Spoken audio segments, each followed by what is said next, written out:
Welcome everyone to the second event for West Michigan Minority Contractors here at the Grand Rapids Chamber. My name is Megan Steenwyk and I have the pleasure of serving as Business Services Manager here at the Grand Rapids Chamber. On behalf of everyone here, we thank you for being with us this afternoon. We're very excited about today's presentation of Spectrum Health.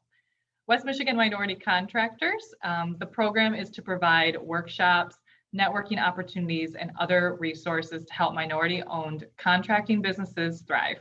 Through West Michigan Minority Contractors, you can develop your business relationships, promote products and services, and help strengthen the community as a whole. Today, we are excited to have you with us virtually. It is through events like this that we're able to connect all contractors, suppliers, and end users as we work to build equitable economic growth in our region of West Michigan. Before I introduce today's speakers, I'd like to share a few reminders about maximizing your virtual experience. Today's program is best experienced on a laptop or tablet. If you are on your phone, you might have a little bit of difficulty viewing the presentation. You will have the opportunity to submit questions to our panelists through the presentation using the chat function. So please utilize that throughout the presentation and we will keep track of that for the Q&A section after the presentation itself. And should you experience any technical difficulties, please send a direct chat to the Grand Rapids Chamber. We have Jesse Steck, our Executive and Facilities Coordinator, standing by to help you with any assistance that you need. At this time, we would also like to thank our sponsors who make our programs possible. Our event underwriter for this event is Warner Norcross and Judd, and our small business sponsor is Rockford Construction.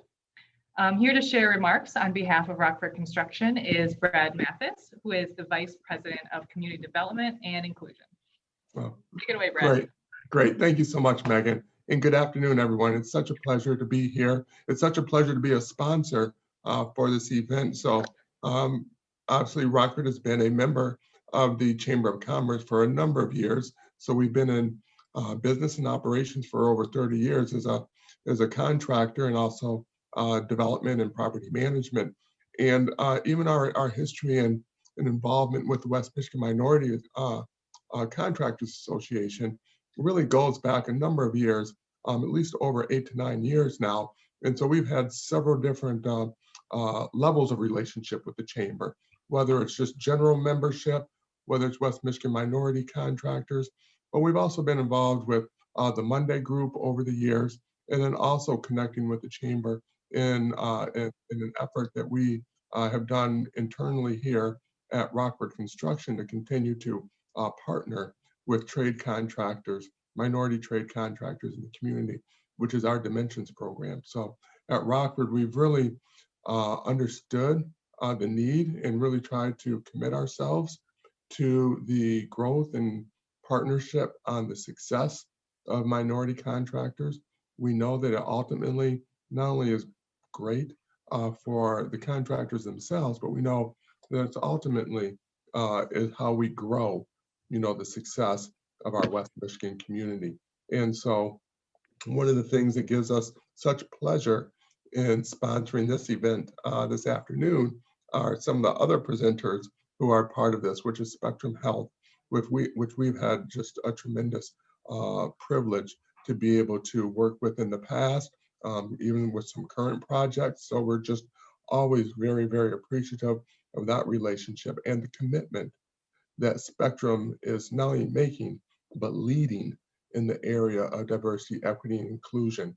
And the same is some of our relationships, certainly with the city and their increased efforts towards the diversity, equity, inclusion, and the restoring of the rapids as well. So I know that they're extremely intentional, and I've heard some of their presentations about that as well. And from a contractor perspective, and I think that you all, I sometimes refer as clients, would also probably agree, is that when we're all working together on these efforts, it makes it so much better. And so we just look forward to continuing that effort, journeying together, and we just really thank the West Michigan Minority Contractors Association and the Chamber for continuing to facilitate these efforts going forward. So thank you. Thanks so much, Brad. I've really enjoyed getting to know you in the last couple months as well, and we really appreciate Rockford's collaboration and commitment to diversity, equity, inclusion. So thank you so much for being here and giving those remarks. So today we are joined by leaders of Spectrum Health Facilities team, who will give an overview of their evolving design and construction bid process at Spectrum. Spectrum Health is an integrated health system with an award-winning health plan, and is also nationally recognized, has nationally recognized doctors and providers and a network of hospitals and care facilities throughout West Michigan and Southwest Michigan. With approximately 31,000 employees, Spectrum Health is also West Michigan's largest employer. And in the world of contracting, that means that there are a lot of facilities to maintain. So this is very exciting. We know that there are a lot of projects that are coming up from Spectrum. So joining us today, we have Sarah Chartier, who is a Senior Sustainability Project Manager for Spectrum Health. In her role, she leads the collective sustainability program for Spectrum Health, including environmental initiatives and supplier diversity. Shelton Kilby is also joining us. He is the Senior Director of Facilities Operations and Construction. He provides oversight of the facilities management program, which encompasses both plant and building operations, construction services, environment of care, safety and compliance, and energy and water management programs. Fueled by passion and driven to serve his community, he enjoys seeking opportunities to bridge his work with his community efforts. Tom Fioret is the Vice President of Facilities and Real Estate for Spectrum Health. During his tenure of more than 33 years, Tom has been involved with all aspects of facilities, including construction, operations, energy safety, water management, design, and real estate. Tom is a certified healthcare facilities manager and the past president of the Michigan Society of Healthcare Engineering Association as well. So thank you all for joining us today. I look forward to hearing more about your presentation, and I will turn it over to you. All right. I believe you can see my screen. Perfect.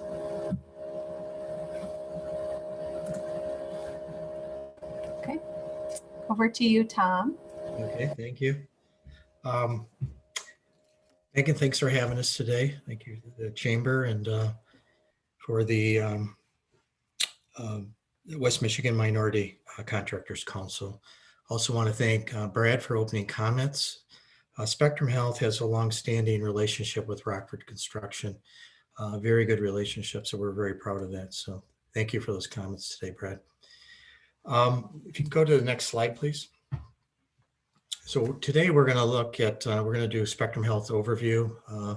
As most of you know, Spectrum Health is a very large player in West Michigan and has taken probably the most active role in COVID than any other hospital in the state of Michigan. We're very proud of that. Last week alone, we had one day down at the DeVos Center that we had 8,000 vaccines given just at that location. We're very proud of that. We're also going to talk about supplier diversity and then our current state and future opportunities. Next slide, please. I'll just review this very, very quickly. Again, 31,000 employees. My tenure has been 33 years. I was actually part of the first merger between Blodgett and Butterworth hospitals. Back then, we were a $1 billion corporation, about 4,600 employees. So we've really grown since 1997. Again, is 7.3 million annually. Community benefits is really big. I think we're pushing 600 million now. These are old stats. Our donor base in West Michigan is phenomenal. 37 million. A lot of those go to special programs and a lot of research. Volunteers, we have plenty of volunteers, 3,300. Our physicians are some of the best in the world. We have 14 hospitals. 3 years ago, we merged with Lakeland down in St. Joe, Benton Harbor. They brought 3 hospitals in, so we're 14 strong now. 150 ambulatory sites throughout West Michigan. Virtual visits, our goal, that was a 5-year goal that we set last year with COVID. we surpassed the goal of 100,000. It's such an important piece of our business now is the virtual video visits. And it really does save healthcare, our customers and our patients.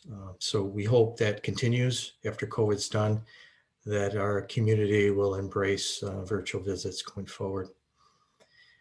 415,000 lives are touched through our community health.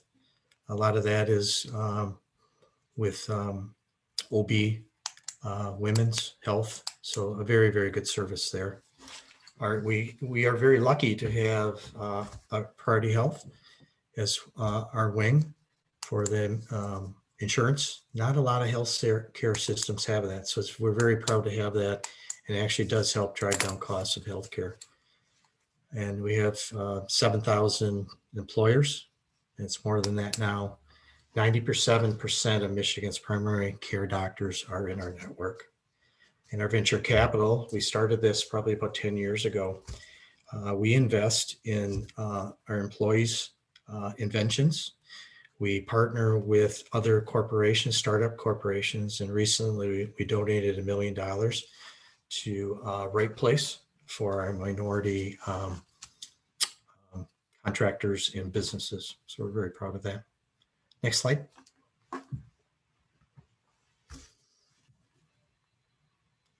You can see the coverage that we have. The gray area is actually Children's Hospital. We cover most of Michigan. And you can see the 14 hospitals we have in Priority Health locations. This is really about our strategic plan. I don't know if anybody's seen this before. Our mission is to improve health, inspire hope, and save lives. Our vision is personalized health made simple, affordable, and exceptional. The affordable piece is something that we're really working hard at with Tina Fries coming in as our CEO. That's our main drive right now, to make it affordable for our patients, especially in West Michigan. It's very difficult, and we have to make tough decisions as we move forward to try to find better ways to do things to drive that cost down. Our values is compassion, collaboration, curiosity, and courage. Strategically, we're looking at reimagining our personalized experience. And you see that a lot of that now through branding experience, at least on the facility side. It's one of the things that we look at. Cultivating breakthrough talent and culture. We have a lot of programs in the facilities department where we're really trying to bring up new leaders. Think and act digitally, build and partner innovatively, and drive value.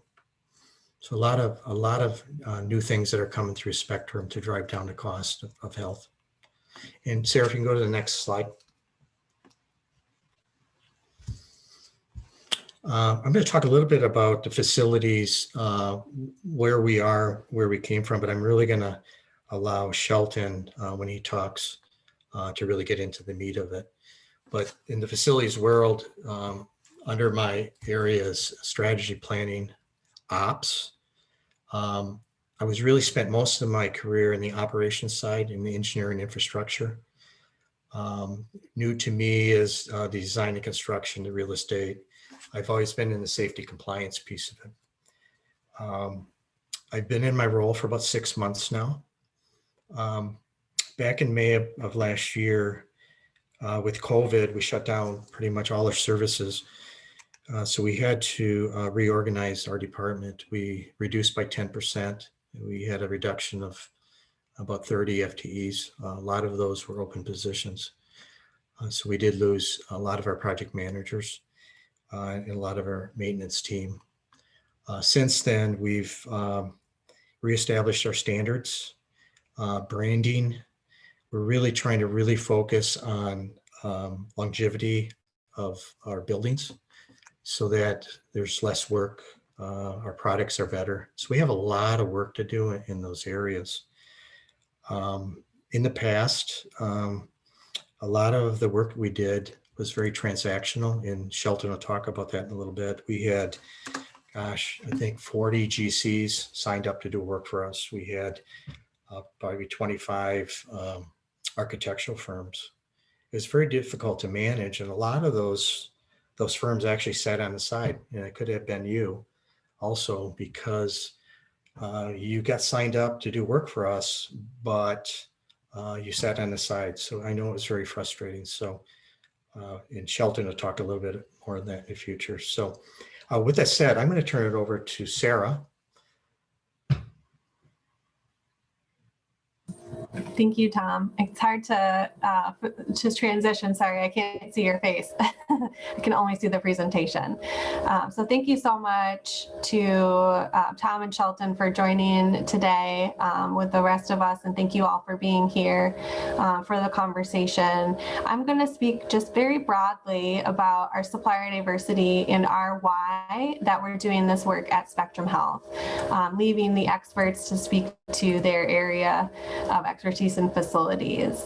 So many of you may be familiar with the fact that Spectrum Health has signed multiple commitments, and I'm sharing this to affirm that we are deeply committed to this work, and we are working, as Tom mentioned, to be transparent, to be strategic, and really to streamline our approach more broadly within facilities. But as an organization, we're also working to be a lot more intentional. And so through our supplier diversity efforts and others, we've set commitments as an organization. So through the local efforts like Talent 2025, as well as national efforts through the American Health and Hospital Association 123 for Equity Pledge, and recently joining the Healthcare Anchor Network, which I'll speak to more in a minute.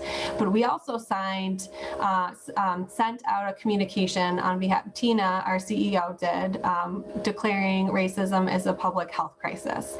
And I wanted to share this with you. It's available on our external website if you are curious and reading through.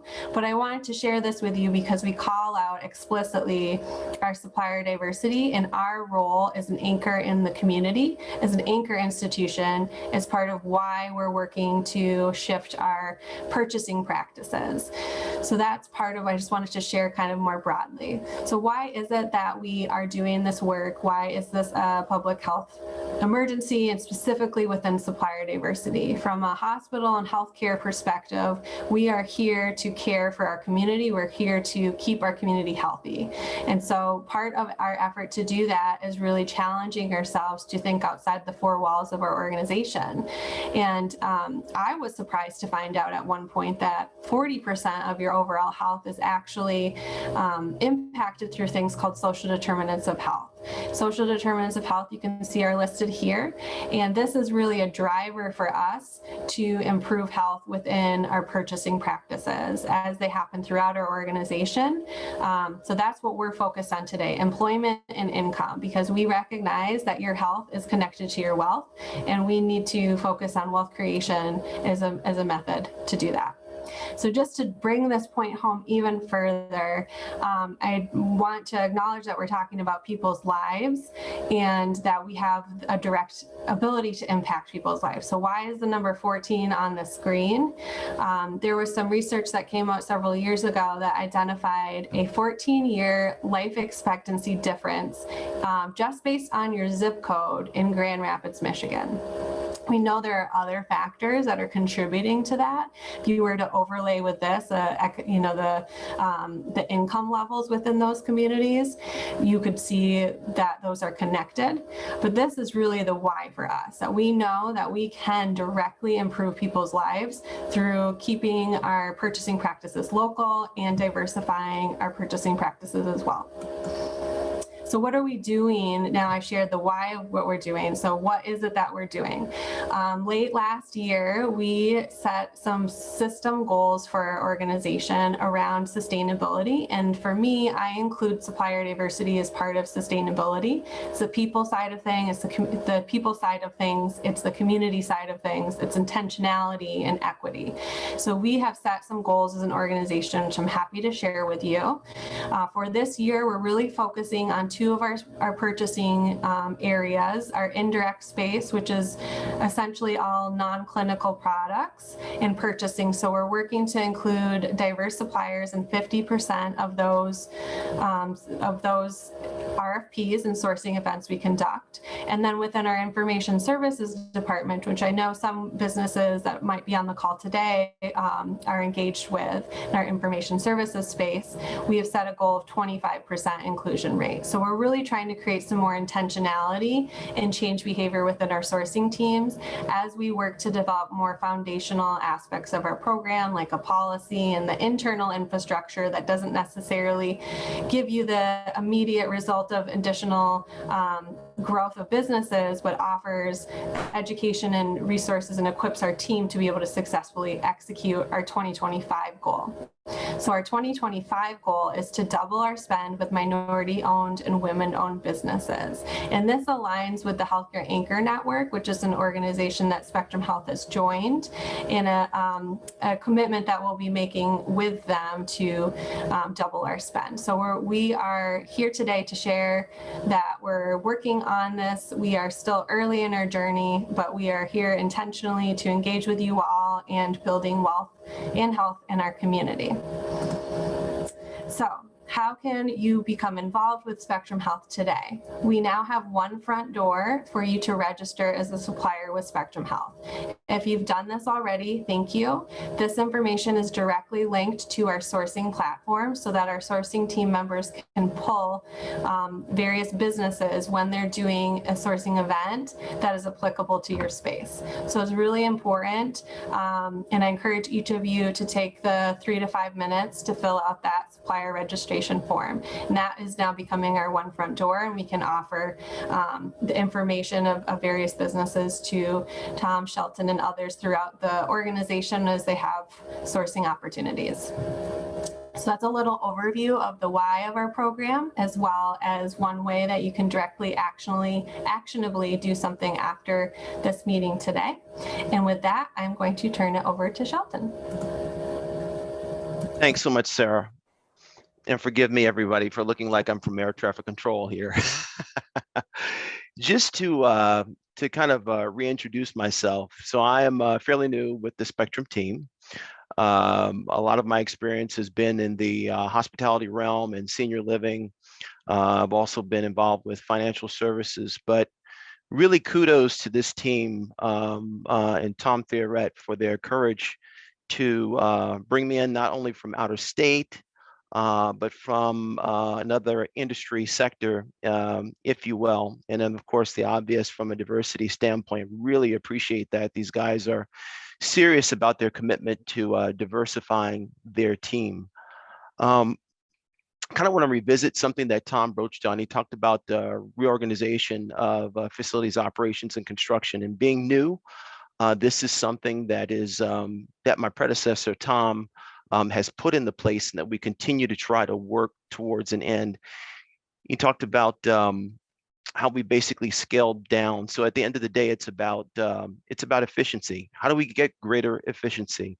So as opposed to working in a more siloed approach, in the way things may have done in the past, there's really a shared consciousness, and this is something that he often it's a term, or it's a phrase that I want to borrow from him. It's a shared consciousness that we have as a team in terms of how we do business. And that has to do with internal communications. It has to do with our processes and how we work together, our systems that we use to share in communications, decision-making, etc. So really, really important, but really exciting time to be a part of this team as we continue to try to structure and get ourselves organized. He talked about transactional being, our relationships being more of a transactional, nature at one time, as opposed to where we're looking forward to going. So with greater organization, it gives greater visibility into how we've been engaging with our third-party members, outside. There's a lot of, I would say there's a great variety of vendors, and there was probably more of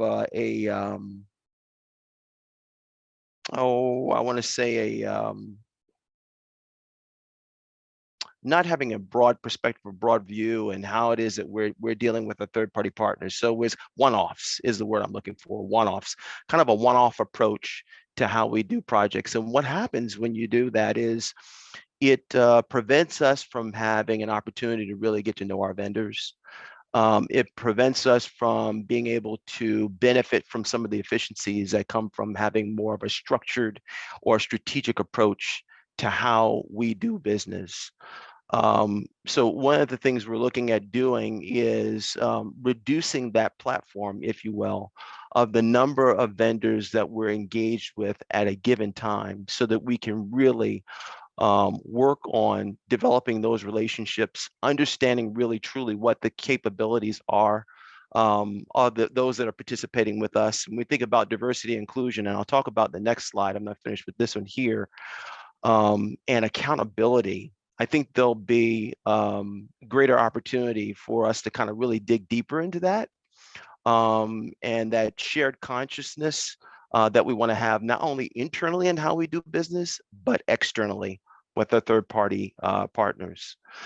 And then the outcome of being more organized has helped us to focus on brand standards and things of that nature. There is a brand initiative that has to do with the aesthetic of Spectrum facilities. That's going to be rolled out, I think, in the near future. That'll help us to get sharper in terms of our specifications and design packages and things that we put together. It will help us in our third-party relationships with other vendors in terms of forecasting and understanding what's expected of them from a design standpoint, a construction standpoint, and even in terms of from a supplier standpoint, the types of products and materials that we'll need to carry out these initiatives successfully. So those are some things that are on the horizon with Spectrum. I want to move on to our, we talk about future construction opportunities, and I don't want to talk about it in the realm of actual projects. What I'd like to do is, if we could go to the slide that has to do with facilities operations and construction. Here we are. I was thinking about this initially when talking to Sarah and Tom and team, and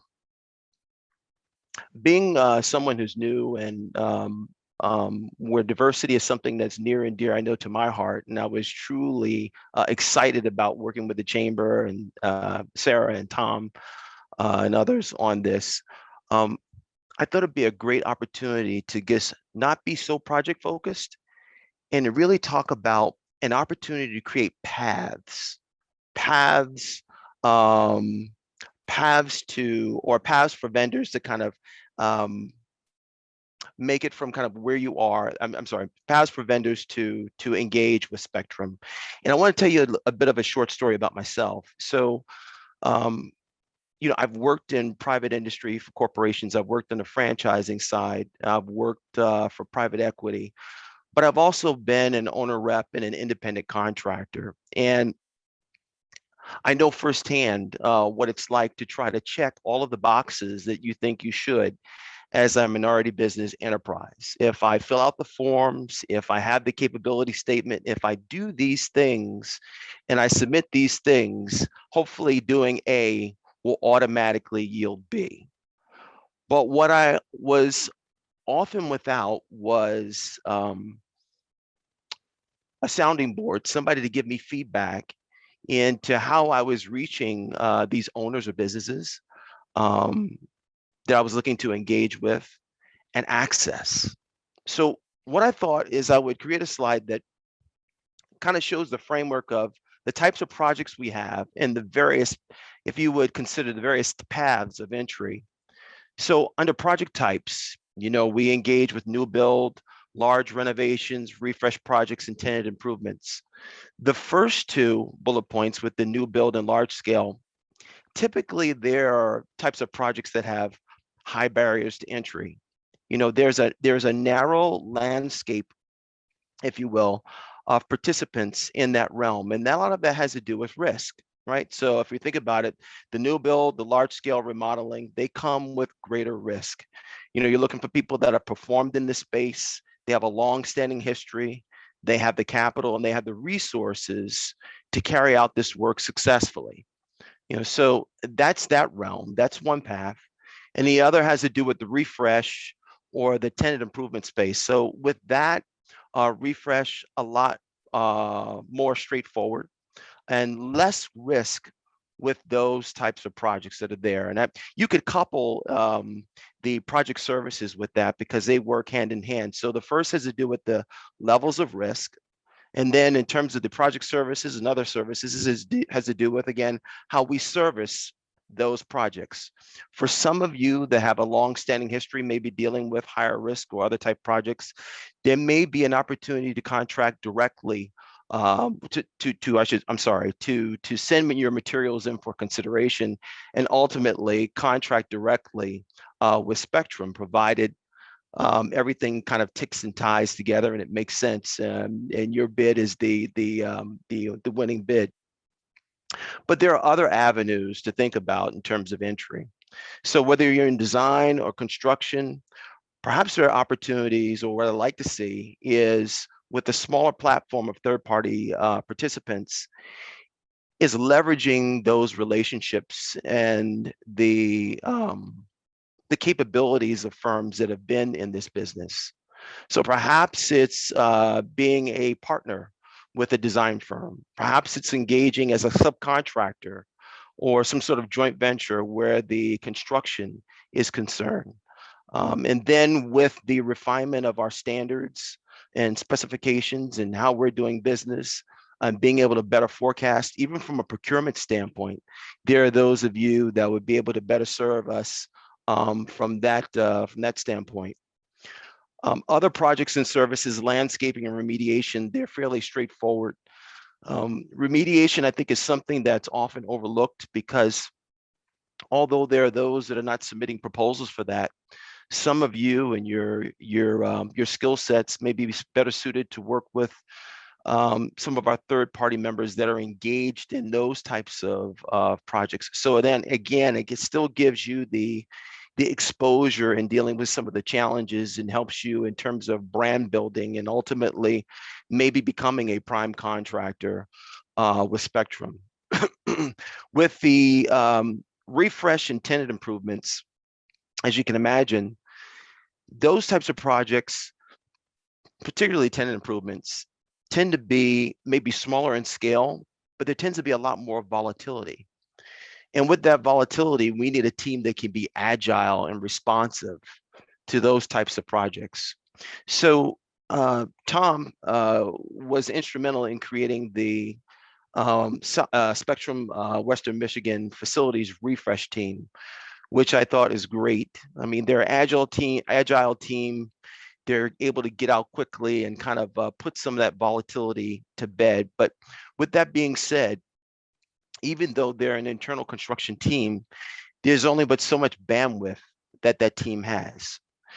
So as opposed to coming directly to, whether it's submitting a bid to the construction team or submitting a proposal or a bid to the design team members, there's also another avenue, and that's working with our facilities refresh team. And they're looking to contract directly with, it may be another discipline or subcontractors out there to help them carry off the projects that they have as well. So those are various paths of entry. And then the next slide here. So I was looking at the Chamber of Commerce site and digging in to see what kind of messaging the Chamber has out there with the community. And I love the pillars that you have under the Elevate site. And basically what it does is it outlines some of the things that I spoke to here. The capacity building, it's my hope that in the future and going forward that we continue to work with our internal diversity inclusion team, that we are leveraging our relationships with the partners that we have in design and construction and procurement out there, and that we work with the Chamber in terms of what that front end looks like in identifying probably contractors that are all too often overlooked or not sure how to approach spectrum. Improving the knowledge base, and gaining insight. This is important. I think in our commitment, we want to go further than a checklist. We want to make sure that we're held accountable and that we have a vested interest in seeing this diversity inclusion and seeing that it's a success. And so with that, my hope is that we have things like speaking series or engagements or opportunities to improve education on industry trends and things that are going out there. Ultimately, these types of things lead to building relationships. It leads to greater visibility, which is what, at least when I think about when I was an independent contractor and I didn't know who to speak to. There are opportunities for greater relationship building and hopefully ultimately access. And by access, I mean better brand building, being a part of the conversation, better relationships with other third-party members that we're doing business with.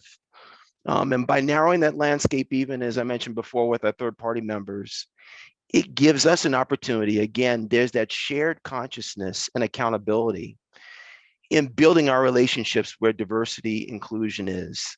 So it's not just spectrum, it's them working together in the chamber to make this a success. So thank you.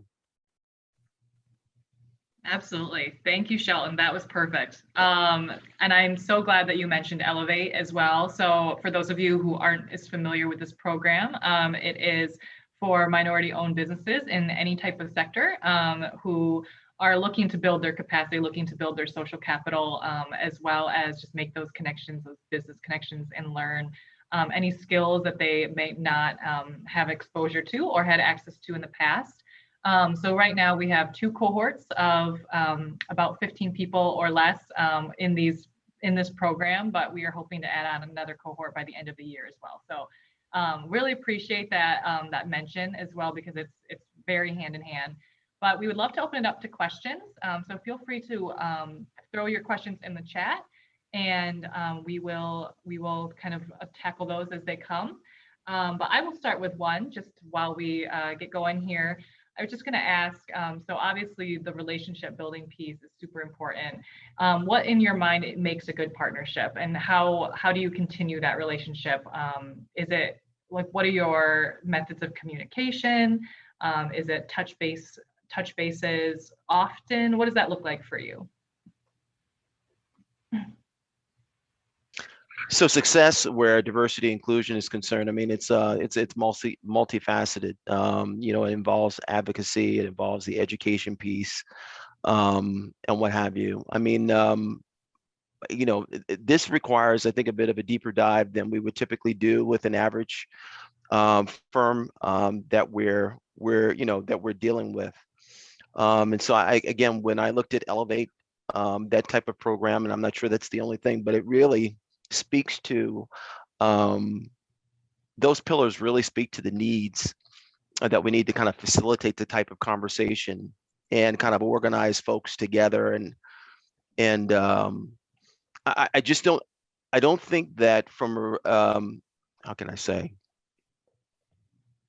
we already know that the landscape is narrow. When you're dealing with healthcare and you're dealing with projects of scale and the way that we move, it's very unique and specialized in and of itself. And so there's a limited platform to play there. So I think that what you guys have created in terms of the Elevate program and more opportunities for this type of dialogue and an opportunity to meet some of the contractors that are out there and be engaged in discussion and to understand them and where they are, as opposed to looking at a proposal and trying to make a snap decision based on typical things like project history, a piece of paper, business solvency, and those things that are very, very high level that other firms can do a lot easier because they've been in this realm. it really involves a lot more of this type of engagement. And hopefully after COVID, we're able to do more of this, in person. I could add to that. So my experience with partnerships on the ops side is you can't have too many. The relationship has to be very solid. Most of my partnerships on the ops side, we met quarterly. We had metrics. When there was tough decisions, we talked about it. What's happened in the past, I think on the construction side, it's a one-off. Spectrum did not talk to the vendor that was in. They did a bad job, so they're not called back. So we have to be honest with each other. It's really that shared consciousness and teamwork, because when we partner with someone in the future, they become part of us. And that's the very most important part. They understand and they become part of the passion that Spectrum Health has for serving the community. Love that. I love that shared passion portion. I think that's so important. So we did get a question from Bill McCurdy. Where do you find the current contract opportunities, and what are the forecasted contract opportunities with Spectrum Health?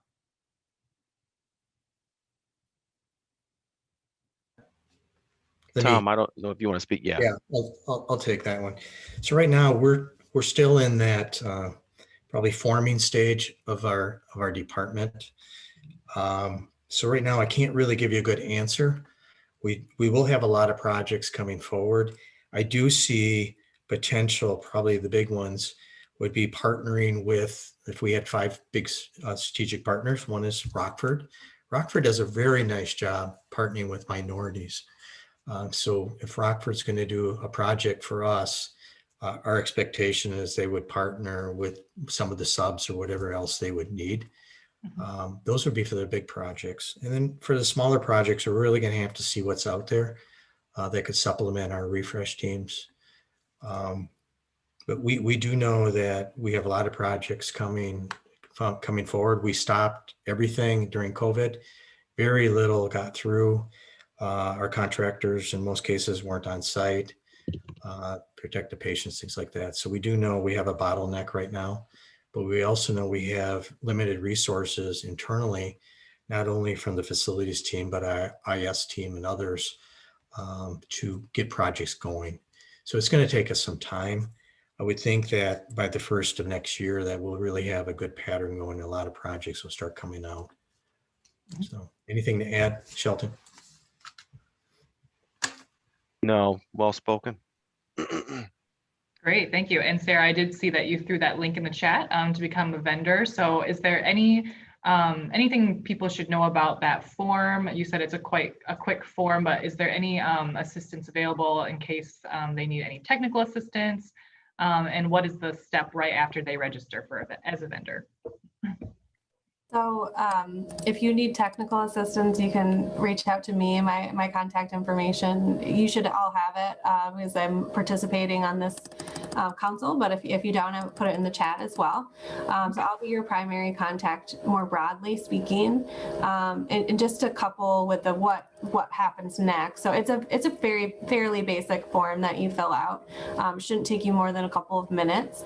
We are able to pull all of the suppliers that have registered with Spectrum Health once they've submitted that registration. So one of my action items after this meeting is to pull those suppliers, and Tom and Shelton have also seen the list of existing members of this council as well, so that we can get a better understanding as a team of what businesses are even out there today that could potentially support our needs. That's really where we're at. We're talking about being at the beginning stages. That's some of what we need to do as well. Make sure that Shelton, who's very new to us, but hitting the ground running, and Tom and his role, and then myself can make sure that we understand what businesses are even in the community today. So that will be what will happen next after this meeting, but just more broadly. And then as our sourcing team members, which they also support the facilities team from our supply chain department, as they're working on various contracting opportunities, they can pull businesses and suppliers from that list, because it's essentially an internal address book, if you will, for us to identify existing suppliers that can meet the need of whatever product or service we're looking to procure. Great. Great, thank you so much. And looks like we have one more question. Why should we look to do be a partner if we can be a prime contractor? So I think the question is a little bit about that prime contractor model. And you may have covered that. I might have missed that part. No, so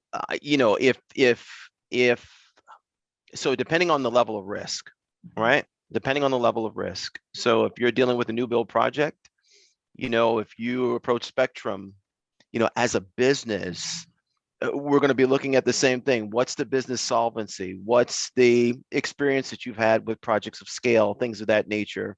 So those tiers, I don't care what industry sector you're a part of, are much narrower tiers because of the capital that's required, et cetera, all of the things that go with that business. And if you're a player in that realm, we welcome sending your proposal for consideration, et cetera. But where there's lower risk, there are typically more opportunities for there may be more opportunities for someone to participate as a prime contractor.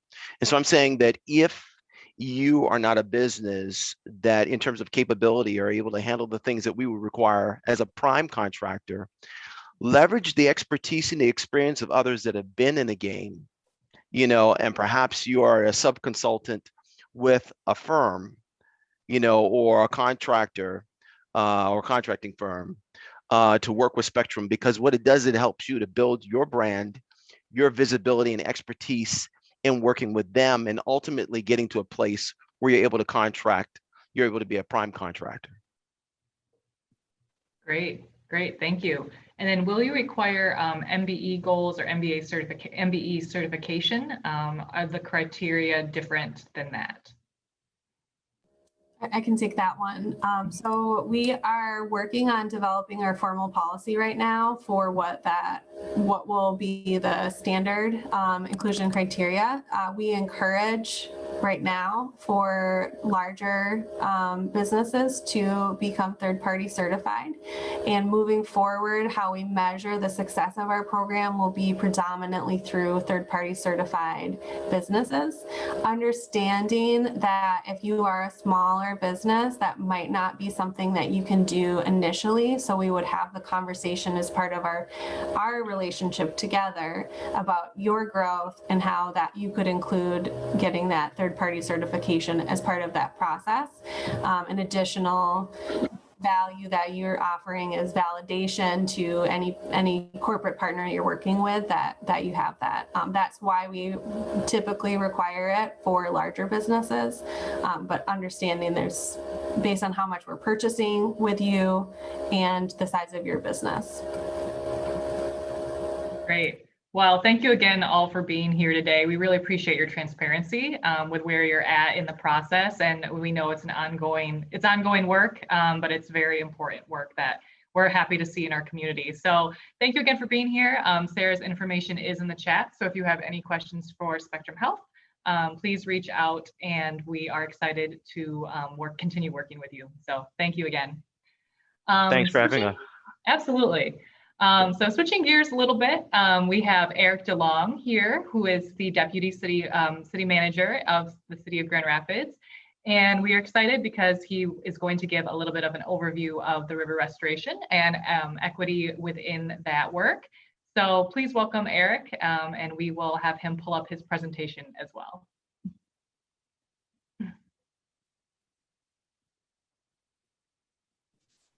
Okay, so is AJ Hills on the program here as well? I did see AJ earlier, yes. Okay, so AJ and Sierra are my primary representatives for equity on the river and river restoration. And I'd like them to join in after I give a brief introduction. Then I'll get into what we're experiencing with the Market Avenue Corridor project. So starting with river restoration. So we have a partnership with Grand Rapids Whitewater that extends beyond our normal, what you might think of a normal partnership. It's a very deep relationship, and they are committed to equity on the river and river development, just as we are. And so Sierra and AJ have, Sierra Adkins and AJ Hills, I should say, have worked with a team to work to explore what that means. How do we improve engagement on this very important project? And how do we ensure that engagement and equity investment actually happens during this project?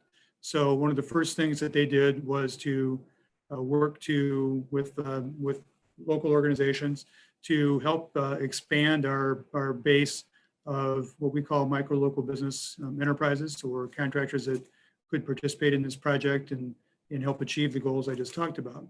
And I think it's important for you to know them and to talk to them about that. So I'd like to invite them to join the conversation here. And maybe Sierra would be, and AJ, starting with Sierra, talk a little bit about the work you've done and where we are so far. So Eric, point of clarity, Sierra isn't on for this presentation. Okay, well, you're here. That's good. Yeah, absolutely. So I can share. So pretty much Sierra and I have been working on this MLB registration program since last summer. And we were able to, at this point, get new companies certified as far as our West Michigan Minority Contractors Association, working with GRAB, working with Hispanic Chamber as well. So we have some new companies certified. Right now, we are almost at we have the target of 20 complete, and we have some others in the pipeline that we're getting certified now. And those companies range from concrete construction to some people who could drywall, whether we're building facilities, painting, also landscapers, the companies who could really take impact on the development of the river's edge. And as we continue to not only restore the river, but also develop our opportunity sites, which are the parks that have access points to the river. So we are very thankful to the Chamber and West Michigan Minority Contractors, Hispanic Chamber, GRAB, for their partnership along with the river, and super excited to continue the partnership as bids go out, and we're able to work through a generational project that will have generational impact for downtown and our community. So I welcome any contractors on here who's looking to learn more about the Micro Local Business Enterprise Certification. We'll love to connect with you, and I'll drop my email in the chat so you can have that for future reference. AJ, a question that I have for you is that, so when we started this project, we had a certain number of MLBs registered, and through the work that you and your team have done with Sierra Atkins, you're now up to what number? So how have we improved? So now we're over 51% growth from that previous year's fiscal year period. And that is roughly about 25 companies. So we are growing the list consistently. We're getting new people qualified. And what we constantly heard was we need more people in the pool for more opportunities, especially for opportunities that the previous list did not fulfill. So we're always looking to fill in those gaps to provide more opportunities, especially in the places that we didn't have vendors or contractors prior.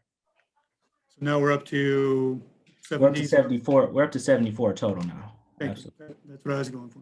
So we're working to expand our base because there's enough work going on in the community for everybody. So we need to make sure that we have enough MLBE people to either be primes, which we are having good luck with MLBE primes, and also to do work as subs on larger projects. So AJ is a prime contact. I'm glad he's putting his contact information in the chat here so everybody can have that. And that's the best way to get into our ability to do subcontracting and contracting work here. So AJ can get you through the process and do it very well.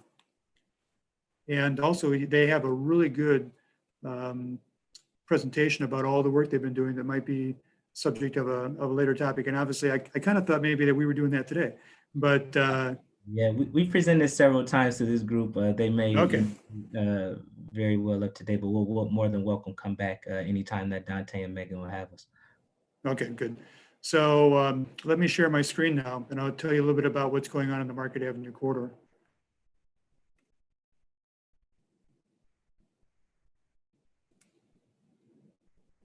All right, so can we see this? You're right, okay, good.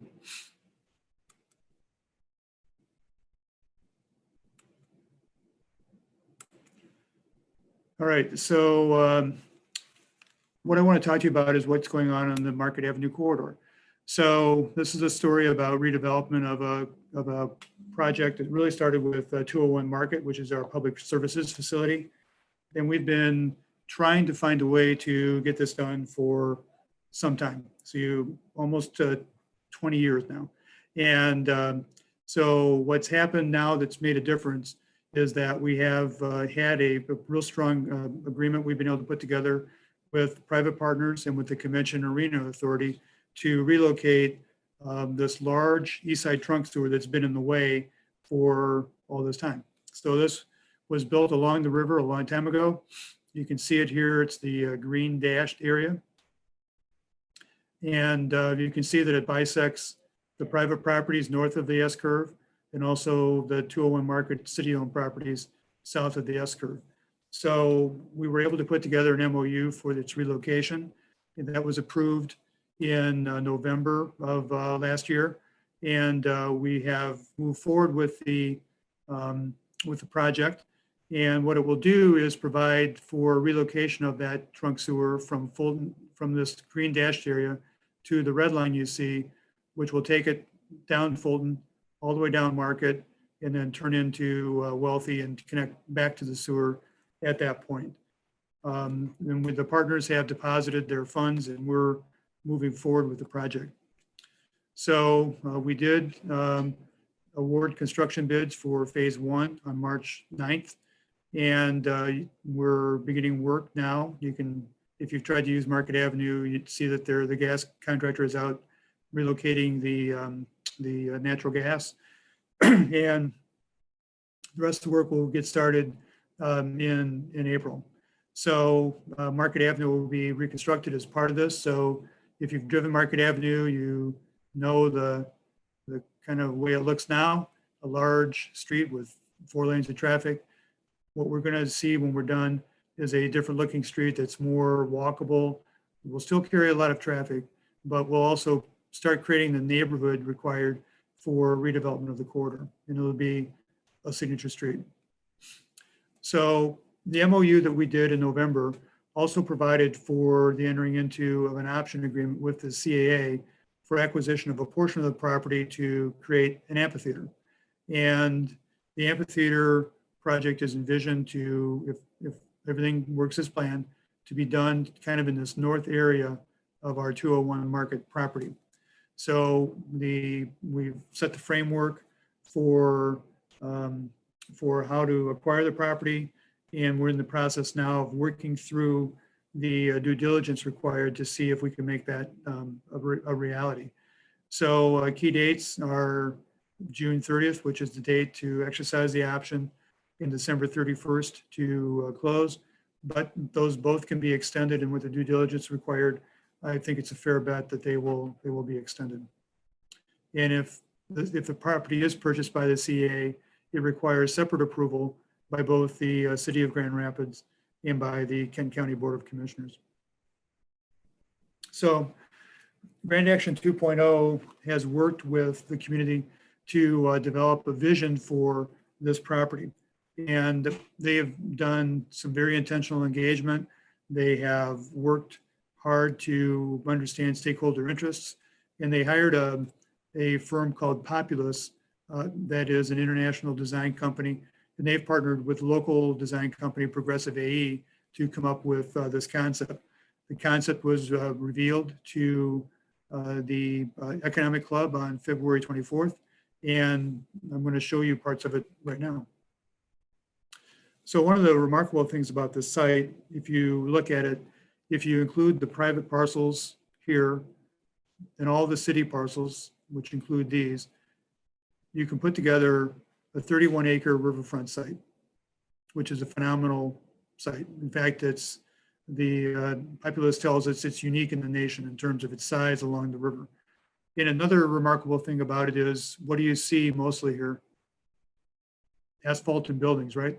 So it's all impermeable space. There's no green space. There's no access to the river. It's just, it's just in former industrial space. So this is a real opportunity for redevelopment of our community. So the vision that has been put together by Populous includes these elements. You can see up on the north side, this is Wealthy. Here's Market Avenue coming this way. This is the S-curve going through. You can see the residential towers proposed here, somewhere in the neighborhood of 1,000 units of residential housing in this area, along with a proposed, they're calling it the green living room park area here. And notice the green on the site, that's about 10 acres of the 30 acres is devoted to new green space that doesn't exist here now. So one of the elements of the green space is something called the green ribbon, which actually has several components. So one of the components is continuation of the river walkway down the riverfront in an area that nobody has access to now. Another component of it is this concept, which will be difficult to execute, but it's a good, interesting concept of overhead walkway over the highway and connecting into the proposed site of the amphitheater. So south of the highway, this is the city-owned property. You can see additional housing units, about another 750 or so housing units proposed on the south portion of the site. Here's the location of the amphitheater. There is a proposed pedestrian bridge that would cross the Grand River and connect to the Grand Valley campus and the west side over here. This is Jackson Island, which is essentially inaccessible right now. The project would find ways to connect that and make it part of the city's park inventory. One idea is a zip line going back and forth from the island, and maybe even connecting over to the west side. Down here is a large signature park, and this would be parkland that doesn't exist now, so it's in addition to our park acreage. You can see the connection to the river. And one of the most interesting conversations we've had during this process is, and a real business opportunity is how do you manage kayakers on the river? So, because how many, if you canoe one of Michigan's river and have, had a livery where you start and you go to the end of your journey, they take you back to the livery. Well, we're going to have that kind of experience here too. And we want to make this multifaceted so there's multiple journeys. So maybe one day you and your friends get on the river and you kayak down and you stop at a couple of west side sites along the way for refreshment and entertainment. Then you get back in your kayak and finish. Next time you come, you can stop on the east side and see what's going on there. You can get off here, see what's happening at 201 Market, the new site, or get off here, walk up to Founders, or what's happening on Granville Avenue. So the idea is to have multiple points of entry and interest. So this area could be one of those stopping points, but it probably won't be the delivery point where people are picked up and taken back to where they started. That probably will be a little bit further south. So here we're showing, this is also city-owned property. It's known as 509 Wealthy. We're showing potential redevelopment here as well. And this is a really great spot for affordable housing in particular. And what we like about this site is the waterfront access that it has and the access on Wealthy Street to the zoo and Millennium Park and other recreation areas over this way. So that's in a nutshell the potential development opportunity. And then here's a little bit more information about the amphitheater.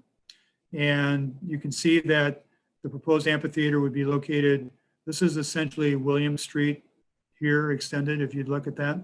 So on the north portion of the current 201 Market site, 12,000 seat amphitheater that would be roughly 6,000 seats of open space or of actual seating, and another 6,000 seats of garden and yard seating surrounded by other developments. And this is the waterfront here. So one idea that is being used as kind of a muse is the Ascend Amphitheater in Nashville, Tennessee. And that amphitheater, you can see how it's tucked into the downtown fabric and how it's connected. And that's really the goal here as well. It's likely that there will be a national design firm that will come in and help design this. And we're making good progress with the CAA as we talk about how to move the acquisition forward and move the project forward. And so that is what I have right now for sharing, and I'd be happy to take any questions. Great. Thank you so much, Eric. Feel free to unmute yourself and ask a question, or you can throw it in the chat function. But I'm super excited to see this development happening, and really the emphasis on the equitable growth as well, and inclusion piece is so critical. And, you know, this is a long-term project, but I think it'll be really amazing to be in Grand Rapids during this time. So thank you. Does anyone have any questions?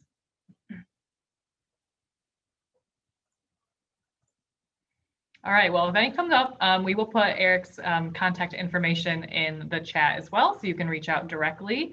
But the Grand Rapids Chamber is very excited to see this partnership move forward and seeing where all this goes. So thank you again to all of our presenters for being here today. We would like to turn it over to you if you have any project updates of your own. And if you do, feel free to unmute yourself.